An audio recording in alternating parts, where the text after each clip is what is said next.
देखिए, जो हमारा क्षेत्र है वास्तव में अभी थोड़ा सा इन चीजों में कम सोच पा रहा है। फिर जो नशा है तो बाहर के लोग आज हमारे व्यवहार में सक्रिय हैं, जो नशा का यहाँ पे ज्यादा बढ़ा रहे हैं। फिर व्हाट्सएप में वीडियो भेज के उनको डराए धमकाए पैसा लिए, अच्छा वो समझ नहीं पाते। क्रिकेट बैटिंग एप्स को गवर्नमेंट को बैन करना चाहिए। बिल्कुल बैन करना चाहिए, जितने भी ये मोबाइल गेम है।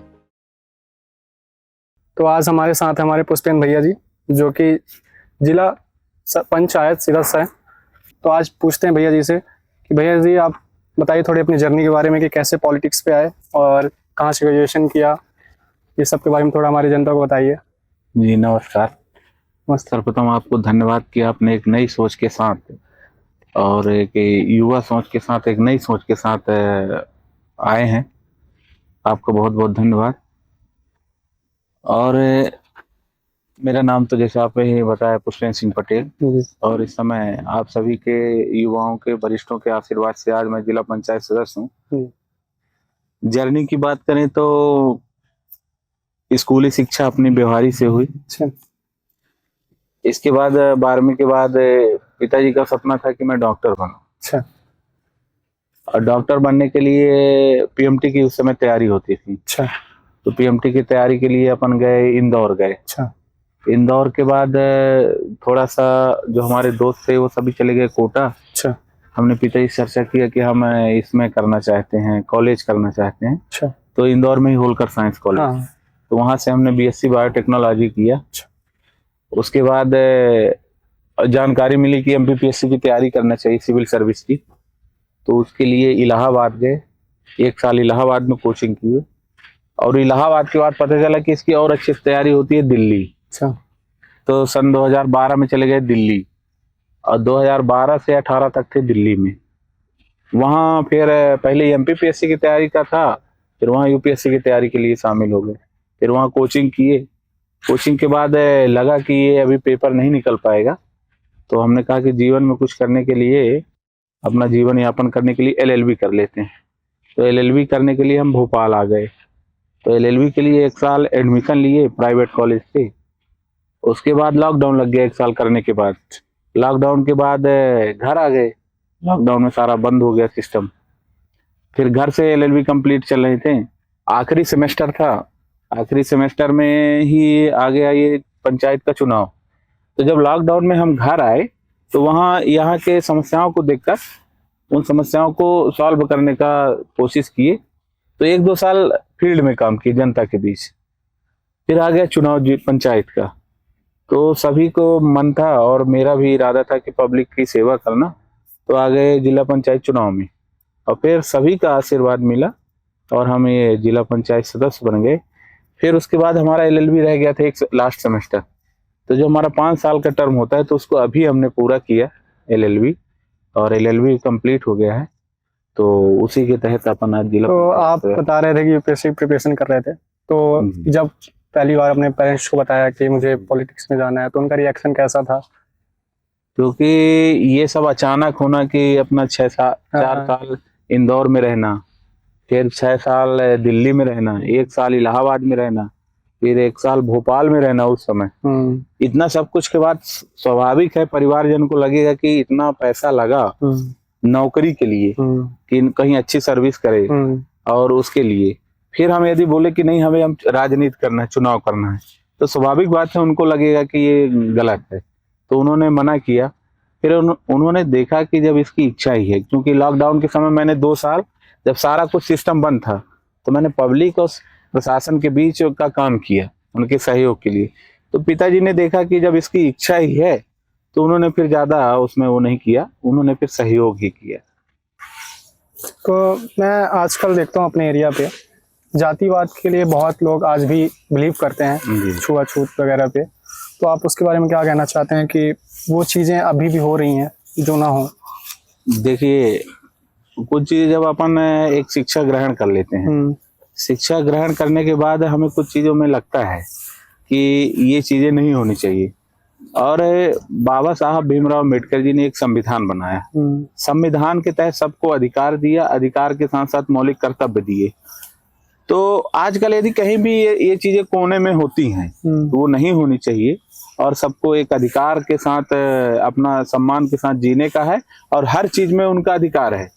तो सभी को बराबरी का दर्जा जब कानून हमें देता है, संविधान देता है, तो यदि कोई ऐसी चीजें किसी कोने में हो रही हो, वो नहीं होनी चाहिए, ऐसा हमारा मानना है। तो आजकल मैं देख रहा हूँ अपने एरिया पे स्पोर्ट्स की वैल्यू उतनी नहीं दी जाती, पेरेंट्स हमारे सपोर्ट नहीं करते स्पोर्ट्स के लिए, खासकर हमारे बहनों को स्पोर्ट्स पे सपोर्ट नहीं करते। तो ऐसा क्या करना चाहिए हमारे गवर्नमेंट को या फिर हमें कि स्पोर्ट्स पे हमारे बहन या फिर भाई जाएं, हमारे अपने जगह का नाम रोशन करें? तो उसके लिए आपको क्या लगता है कि क्या करना चाहिए? देखिए, जो हमारा क्षेत्र है वास्तव में अभी थोड़ा सा इन चीजों में कम सोच पा रहा है, एक पुरुषवादी सोच में है। तो उसमें अपने लड़कों को तो बढ़ाने का रहता है, और लड़कियों के बारे में थोड़ा सा कदम पीछे हो जाते हैं, सोच नहीं पाते कि इनको भी खेल जगत में आगे किसी में बढ़ाया जाए। अभी हम देखेंगे, जब जिस समय हम आप बैठे हैं, अभी कुछ दिनों पहले देखे हैं कि जब देश में ये हमला के टाइप की बात आई, तो उसमें जो 2 हमारी महिला सैनिक हैं, उनको प्राथमिकता दी गई। तो आप खेल में भी देखेंगे कि कई हमारी महिलाएं हैं और बेटियां हैं जो देश का नाम रोशन की हैं। हमारे व्यवहारी में ही आप देखेंगे कि एक MPPSC में चयन हुई एक बहन, इसी तरह कई बड़े बड़े पदों में हैं। तो जब हम यदि खेल जगत में भी अपने बेटियों को मौका देंगे, तो जरूर स्वाभाविक है वो आगे बढ़ेगी, वो परिवार का नाम रोशन करेंगी। तो महिलाओं को, वो बेटियों को मौका देना चाहिए, और वो जरूर अपने माता पिता का नाम, अपने घर क्षेत्र का नाम आगे बढ़ाने में वो काम करती हैं, इसलिए उनको खेल जगत में भी आगे जाना चाहिए। तो मैं आजकल भी ये भी देख रहा हूँ कि बिहारी में गुंडागर्दी बहुत हो रही है, जिसका कारण है नशा, और ये हमारा यूथ ही कर रहा है, जो इस सब नशे की वजह से, और इसके वजह से गुंडागर्दी बढ़ रही है। आजकल सोशल मीडिया पे गलत गलत वीडियो अपलोड किया जा रहा है, और उसके लिए हमारी गवर्नमेंट जो कुछ नहीं कर रही है, तो उसके लिए आपको क्या लगता है क्या करना चाहिए? देखिए, वास्तव में आज हमारा देश है 60 करोड़ से ज्यादा युवाओं का देश है, और हमारा जो ये क्षेत्र पड़ता है मध्य प्रदेश का शहडोल जिले का ये बिहारी क्षेत्र, वास्तव में युवाओं की संख्या है ज्यादा। और इसमें आपने जो टॉपिक रखा है कि ये नशा और असामाजिक तत्व में, चाहे गुंडागर्दी कहे, लड़ाई झगड़े के रूप में शामिल होना, उसकी एक वजह ये है कि शिक्षित तो हो जा रहे हैं, उनको रोजगार का साधन नहीं मिल पा रहा। अच्छा। और एक अच्छी शिक्षा नहीं मिल पा रही है उस तरह की कि ताकि वो जमीन में जाके कुछ काम कर सकें। एक शिक्षा तो ले लिए, डिग्री तो ले लिए, पर वो शिक्षा नहीं है कि उसका उपयोग वो ग्राउंड में कर सकें। अच्छा, और जब उनको रोजगार नहीं मिलेगा, अब शिक्षित हो गए तो वो मजदूरी भी नहीं कर सकते थे, माता पिताओं के साथ खेती किसानी नहीं कर सकते, तो वह फिर भटक जाते हैं। फिर जो नशा है, तो बाहर के लोग आज हमारे बिहारी में सक्रिय हैं, जो नशा का यहाँ पे ज्यादा बढ़ा रहे हैं। तो मेरी तो कई बार शासन प्रशासन से, चूंकि मैं एक जिला पंचायत हूँ, जिले में बॉडी में मेन अहम रोल करता हूँ, तो मैं कई बार शासन प्रशासन को पत्राचार किया कि जो बिहारी में नशा का कारोबार बढ़ रहा है उसको रोकिए। पुलिस ने किया कई बार, जो दारू और गांजा से ऊपर उठ के जो नशा का यहाँ चलन बढ़ रहा, पुलिस ने उसमें रोकने का काम किया, लेकिन आज भी है। और कुछ बाहरी असामाजिक तत्व गांव क्षेत्र के युवाओं को भटका दिए हैं।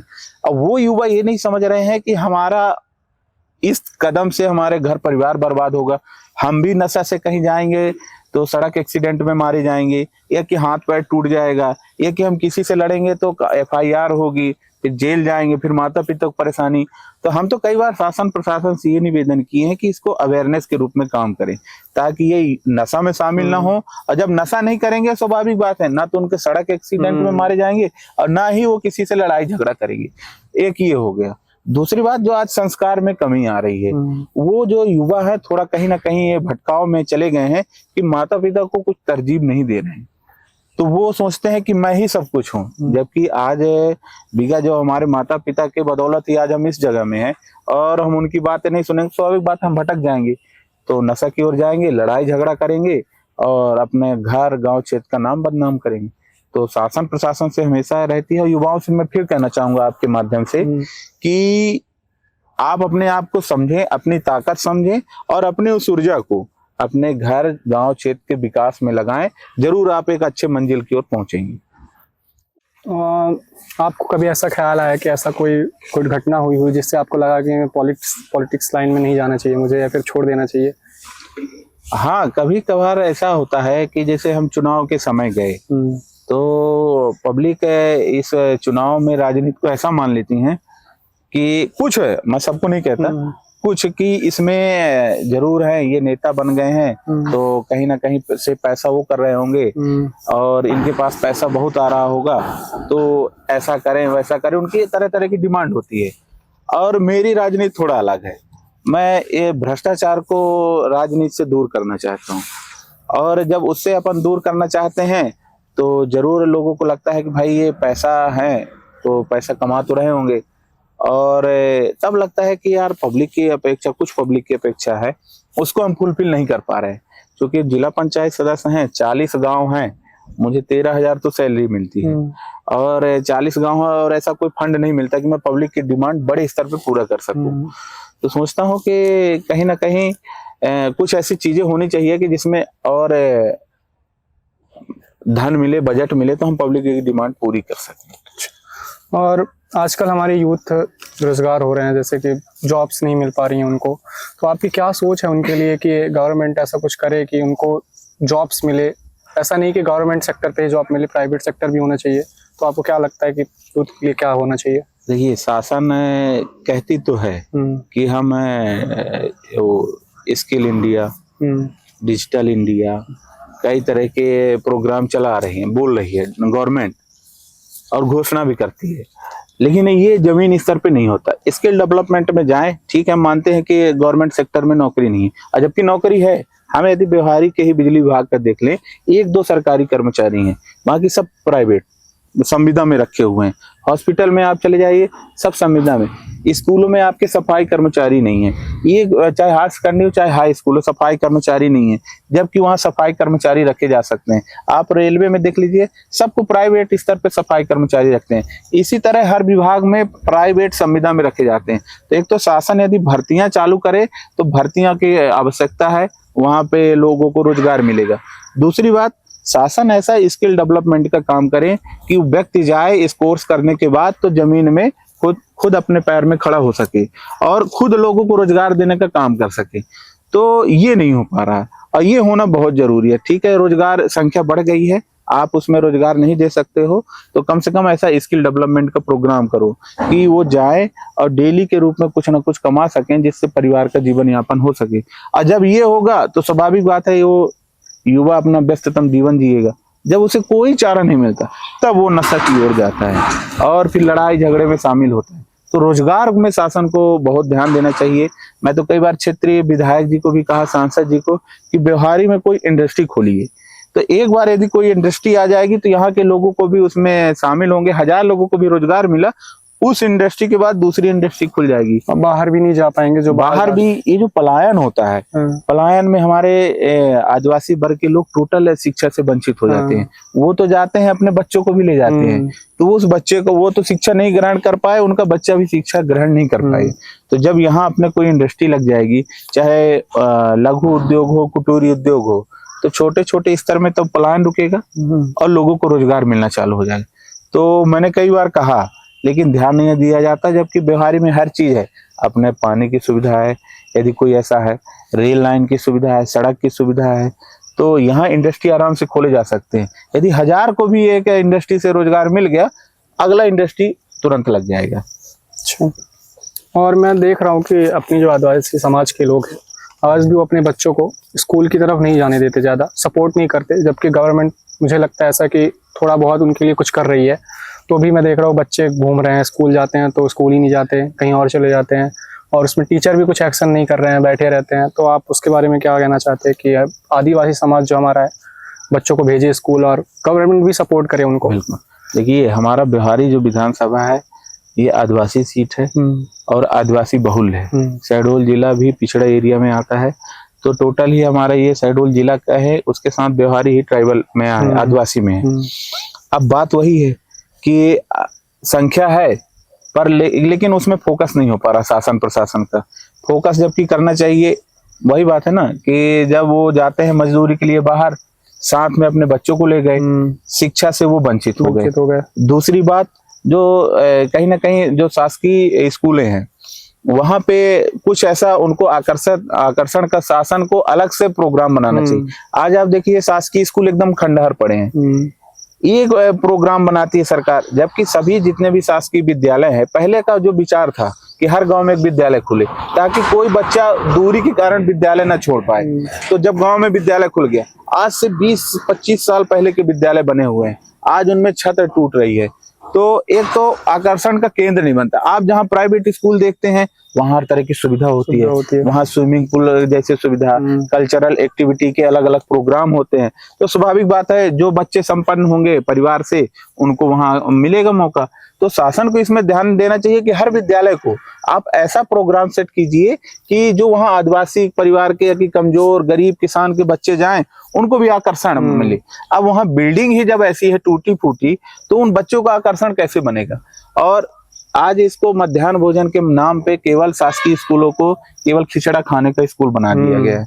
तो वहां जाते हैं तो बच्चों को माइंड में है कि अरे उतने बजे अपने को खाना खाना है, ये है वो है। उनका वो आकर्षण नहीं कि आज मुझे इस कल्चरल एक्टिविटी में शामिल होने हैं, एक इस खेल में शामिल होना है। तो जब उसमें थोड़ा शासकीय स्कूलों को सरकार उसमें प्रोग्राम में शामिल करे। और जो मैं कहूँगा कि सरकार जो क्या है ना, टीचरों पे ज्यादा बोझ डाल दी है। वही टीचर बच्चों का KYC कराता है, खाता खुलवाता है, उनका वोटर ID में फिर वोटर लिस्ट बनवाता है वही टीचर। मतलब टीचर को स्कूल का काम छोड़ के सारे काम में सरकार लगा देती है। जबकि सरकार को क्या करना चाहिए, आप टीचर को केवल शिक्षा देने के में काम में लगाओ, वहां बाबू एक अलग से भर्ती करो, तो एक तो रोजगार भी मिलेगा। और दूसरी बात, जो टीचर काम कर रहा है ये वोटर ID बनाना, फिर वोटर लिस्ट को गांव घर घर जाके बांटना पर्ची, और बच्चों का KYC कराना, इन कामों से फुर्सत हो तो वो बच्चों को पढ़ा पाएगा। आधार कार्ड बनवाते हैं शिक्षक, तो ये जब समय नहीं मिल पाता तो बच्चे स्वाभाविक बात है वो जाएंगे स्कूल में, इधर उधर खेलेंगे, लड़ाई झगड़ा, क्योंकि टीचर को तो दूसरा काम सरकार ने दे दिया। तो इसलिए उनका शिक्षा में ध्यान नहीं हो पाता। कुछ दिन जाते हैं स्कूल, नहीं वो स्कूल छोड़ देते हैं, ये वजह है। तो जैसे हमारा व्यवहारिक क्षेत्र है, आपको ऐसा कौन सा समस्या लगा जो बहुत ज्यादा हो रहा है और गवर्नमेंट उस पर ध्यान नहीं दे रही है? यहाँ तो मैं सर्वप्रथम कहूँगा स्वास्थ्य व्यवस्था। और डेली मैं जूझ रहा हूँ। जब मैं जिला पंचायत सदस्य हूँ तो मेरे पास है 40 गाँव, लेकिन सभी के आशीर्वाद से, सभी के उसमें स्नेह से आज मैं 40 गांव से हटके भी व्यवहारी विधानसभा में लोग संपर्क में हैं। तो कोई भी समस्या आती, कहीं एक्सीडेंट हो गया, कहीं कोई जहर खा लिया, कहीं कोई बीमारी से जूझता है तो फोन करता है, तो अपन हॉस्पिटल पहुंचते हैं। हॉस्पिटल में हालत इतनी खराब है कि आपको डॉक्टर नहीं है, केवल पदस्थ के नाम पे एक डॉक्टर हैं, डॉक्टर अमरदीप पटेल, वो हैं डेंटल, वो भी डेंटिस्ट हैं। और 3 डॉक्टर हैं बॉन्ड पे, और एक डॉक्टर जो थे यहाँ पे पराशर जी, उनको निपनिया कर दिया गया। एक है BMO, वो ऑफिस काम मीटिंग में करते रहते हैं। तो जो 3 डॉक्टर हैं बॉन्ड के, उनको भी अलग अलग जगह है। तो यहाँ डॉक्टरों की, जबकि स्पेशलिस्ट डॉक्टर चाहिए, चाइल्ड रोग विशेषज्ञ, महिला रोग विशेषज्ञ, एक सर्जन चाहिए, ताकि क्योंकि जैसे एक्सीडेंट हुआ, अब एक्सीडेंट में ले गए, अब उसका पार्ट कहीं टूटा है, यहाँ तो कुछ होना ही, एक्सरे नहीं होता है सही ढंग से, 1 महीना से एक्सरे बंद है, यहाँ CT स्कैन बंद है, CT स्कैन है ही नहीं है। तो जब वहाँ एक्सरे नहीं हुआ, CT स्कैन नहीं हुआ, तो डॉक्टर को देखे नॉर्मली, 2-3 बोतल चढ़ाए, फिर जब उसका क्रिटिकल कंडीशन हुआ 2 घंटे बाद बोले रिफर। अब रिफर के लिए आपको इतनी दयनीय स्थिति है कि एम्बुलेंस नहीं है व्यवहारी में। व्यवहारी हॉस्पिटल से जुड़े हुए 3 हॉस्पिटल हैं, निपनिया और बाणसागर और हाँ बुढ़वा और निपनिया और बाणसागर। व्यवहारी तीनों के एम्बुलेंस, 2 के एम्बुलेंस गैरेज में खड़े हैं, एक जबलपुर गैरेज में, एक व्यवहारी गैरेज में, और एक एम्बुलेंस थाना में खड़ी है। एम्बुलेंस तक नहीं है यहाँ। तो अभी एक दिन एक्सीडेंट हुआ, कोल समाज के 2 लड़के हैं आखेटपुर के, संदीप कोल और राजकुमार कोल, इनका 10 बजे एक्सीडेंट हुआ। मैंने दोनों को व्यवहारी अस्पताल लेकर गया, 10 बजे से लेकर 3:30 बजे रात तक एम्बुलेंस नहीं मिली। अब सोच लीजिए, अब क्रिटिकल कंडीशन में थे, फिर उनको हमने प्राइवेट गाड़ी में भेजा। तो यहाँ ना तो एम्बुलेंस, ना तो डॉक्टर स्पेशलिस्ट, चाइल्ड वार्ड बन चुका है लेकिन उसमें ऑपरेटर नहीं है, ना उसके विशेषज्ञ हैं। ICU वार्ड बन चुका है लेकिन उसके ऑपरेटर नहीं, आज 2 साल से वो है। तो जब ICU मान लीजिए क्रिटिकल कंडीशन हुआ, उसको ICU वार्ड की जरूरत है उसको, लेकिन कोई व्यवस्था नहीं है। तो इसलिए व्यवहारी एक रिफर सेंटर बन चुका है। यहाँ आप जाओ, थोड़ा सा दवाई हो गई, ट्रीटमेंट हो गए, प्राथमिक उपचार, उसके बाद आपको रिफर। और रिफर में कंडीशन ये बनती है कि रिवर किए तो मऊ तक में खत्म हो गया। इधर की है तो जयसी नगर तक में तो बहुत ही हालत खराब है स्वास्थ्य व्यवस्था की। यहाँ पे स्वास्थ्य व्यवस्था में वास्तव में ध्यान देना चाहिए। मैंने कई बार विधायक जी को बोला कि आप ये आवाज सदन में उठाइए। अब आप जब आवाज सदन में उठा दोगे तो यहाँ डॉक्टर, वहां पे सरकार आएगी, जांच कराएगी। अभी मैंने एसडीएम मैडम को लेटर दिया, जो अभी नई आई है एसडीएम मैडम, वो आईएएस हैं और बहुत अच्छी हैं, वो इन बातों को गौर से देखती हैं। तो मैंने लेटर दिया कि आप बिहारी हॉस्पिटल जो उप जिला अस्पताल का दर्जा है, इसके जाके जांच करिए, इसकी आवश्यकता देखिए कि इस आवश्यकता की रिक्वायरमेंट क्या है। बिहारी विधानसभा बड़ा क्षेत्र है, आदिवासी बहुल है, तो यहाँ किस तरह की बीमारी के लोग आते हैं और यहाँ वास्तव में क्या सुविधा है। तो ऐसा नहीं हो पा रहा है। तो एसडीएम मैडम गई जांच करने, पर वो क्या कर सकती हैं, जब शासन प्रशासन स्तर के बड़े स्तर का काम नहीं होगा, बिहारी की पब्लिक बहुत सफर इसी तरह करती रहेगी। स्वास्थ्य व्यवस्था इसमें ज्यादा फोकस करने की जरूरत है सभी को मिलकर। इसमें तो ये मेरी इच्छा है कि इसमें मुझे अब लगता है कि भूख हड़ताल करना पड़ेगा। ये रोज पीड़ा देख के, कल ही एक एक्सीडेंट हुआ जो हमारे 2 युवा, एक बरहा टोला के हैं और एक कल्हारी के, उनको लेकर गए तो उनकी माता जी को रिफर करना था, एम्बुलेंस नहीं मिल पाया, फिर प्राइवेट एम्बुलेंस से भेजा गया, जो रेड क्रॉस, उसमें 2800 की पर्ची कटा के डीजल की। ये हालत है। 108 लगाओ तो मिल ही नहीं रहा। और मैंने देखा है कि फ्रीजर वगैरह का भी प्रॉब्लम आ रही है। हाँ, अब यदि मान लीजिए कोई बॉडी रखनी है रात भर के लिए, यहाँ फ्रीजर नहीं है, अब या तो पब्लिक परेशान हो, तो ये जो आप ये दवा के नाम में जिला से यहाँ दवा नहीं आती, या तो उनको बेच दिया जाता है। जैसे रेबीज का इंजेक्शन है, बिहारी में खत्म है, टिटनेस का इंजेक्शन है, बिहारी में खत्म है, जबकि टिटनेस का इंजेक्शन कितने का आता है? आप जाएंगे तो वहां डॉक्टर बोल देंगे कि टिटनेस का इंजेक्शन फला दुकान से लेकर आओ, दुकान से लेकर आओ टिटनेस का इंजेक्शन। प्लास्टर बांधने का वहां नहीं है, प्लास्टर आप जाओ मेडिकल में बंधवाओ, वहां 1000 रुपए दो, जबकि ये व्यवस्था होनी चाहिए। जो टाँका लगाते हैं, तो आप कभी जाना गौर करना, जो टाँका जब लगाते हैं तो जो कैंची होती है, उस कैंची में जंग लगा हुआ है और उस कैंची में नट गिर गया था उसका, तो उसमें जो बिजली का बोर्ड होता है ना, उसका नट उस कैंची में लगाया गया। ये मेरे को वहां के कर्मचारी बताए। ये हालत है, कैंची की व्यवस्था नहीं कर पा रहे हैं, तो बड़ी दयनीय स्थिति आ जाती है कभी कभी कि क्या है, क्यों नहीं ये स्वास्थ्य व्यवस्था में शासन प्रशासन ध्यान देता है, जबकि सभी इनके हर जगह यहाँ के लोगों की सरकारें हैं, पर उसमें फोकस नहीं हो रहा। बड़ी चिंतनीय हो जाती है कि एक तो यहाँ प्राइवेट भी नहीं है कि चलो कोई वहां जा काम करे, तो बिहारी की जनता बहुत सफर कर रही है स्वास्थ्य में। ये हो गया। स्वास्थ्य के बाद शिक्षा, यहाँ के बच्चे चाहते हैं कि उच्च शिक्षा के लिए ग्रेजुएशन तो मान लीजिए किसी तरह कर लिए, पोस्ट ग्रेजुएशन के लिए है ही नहीं है, एमएससी के कोर्स नहीं है। जबकि पूर्व मुख्यमंत्री शिवराज सिंह चौहान जी बिहारी में जब आए तो मंच के माध्यम से 3 बार कहे कि यहाँ एमएससी कोर्स चालू होगा, लेकिन आज तक नहीं। एनसीसी कोर्स हमारे बिहारी कॉलेज में है ही नहीं। तो ये होने चाहिए ताकि युवा जो भटक रहे हैं नशा की ओर, उनको अच्छी शिक्षा जब मिलेगी तो शायद कुछ वो जीवन यापन कर पाएंगे।